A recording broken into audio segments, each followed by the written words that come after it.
Part 2 of the introduction to the Aquarian Gospel of Jesus the Christ. Man. What is man that thou art mindful of him, or the Son of Man that thou visiteth him? This was the earnest question of David, the Hebrew psalmist, and the 8th psalm is given wholly to the contemplation of man, the crowning work of manifest creation.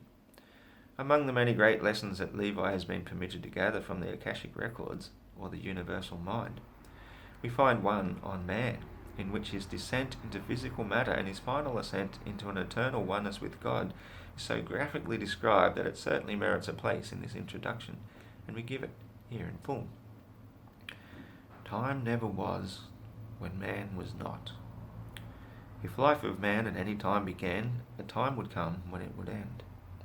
The thoughts of God cannot be circumscribed. No finite mind can comprehend things infinite. No finite mind can comprehend things infinite. All finite things are subject unto change. All finite things will cease to be, because there was a time when they were not.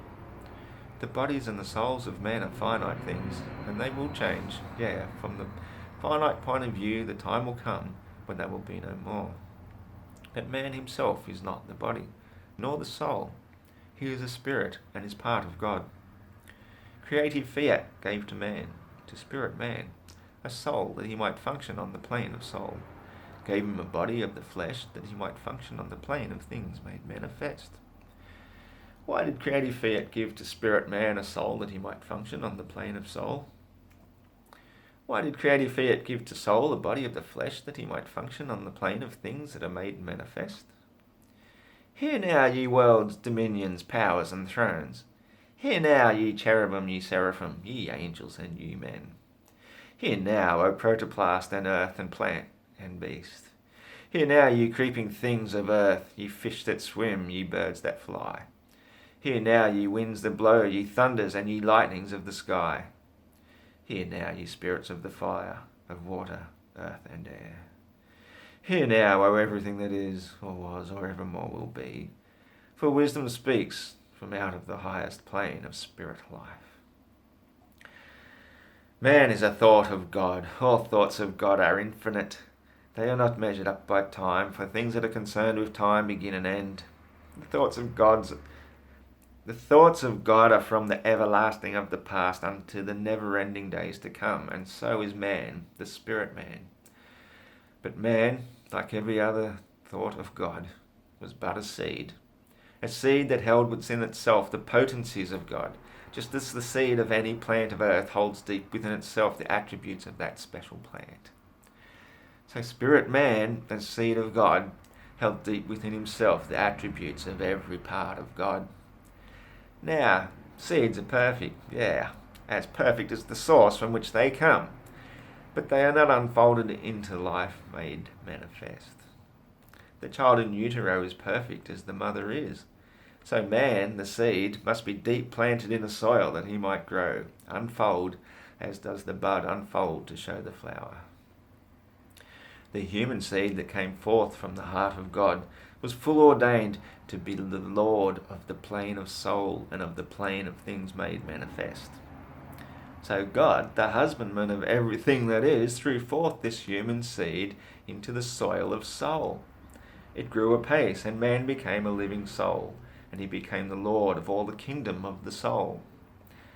Hark now, let every creature hear. The plane of soul is but the ether of the spirit plane vibrating not so fast, and in the slower rhythm of this plane the essences of life are manifest.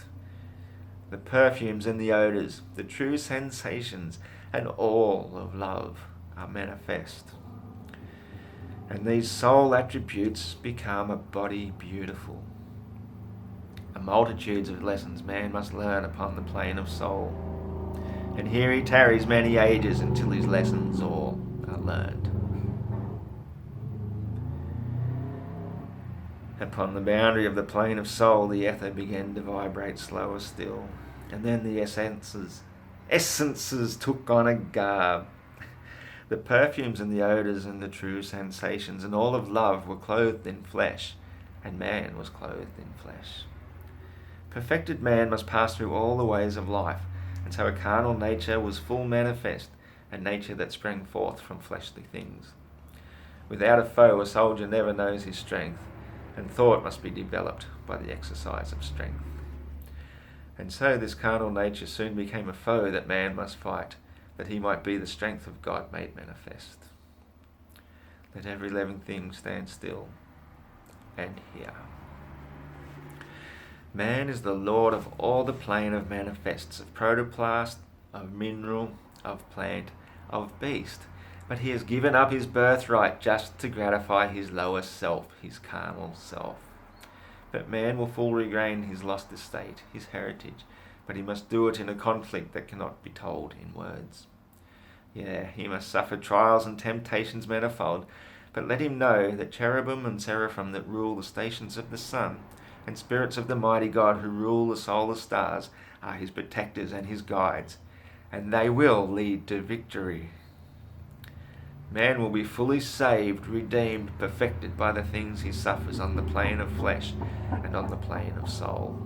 When man has conquered carnal things, his garb of flesh will then have served its purpose well, and it will fall, will be no more. Then he will stand untrammelled on the plane of soul, where he must full complete his victories. Unnumbered foes will stand before the man upon the plane of soul. There he must overcome, overcome them every one. Thus hope will ever be his beacon light. There is no failure for the human soul, for God is leading on and victory is sure. Man cannot die. The spirit man is one with God, and while God lives, man cannot die. When man has conquered every foe upon the plane of soul, the seed will have full opened out, will have unfolded in the holy breath. The garb of soul will then have served its purpose well, and men will need it nevermore, and it will pass and be no more. And man will then attain unto the blessedness of perfectness, and be at one with God.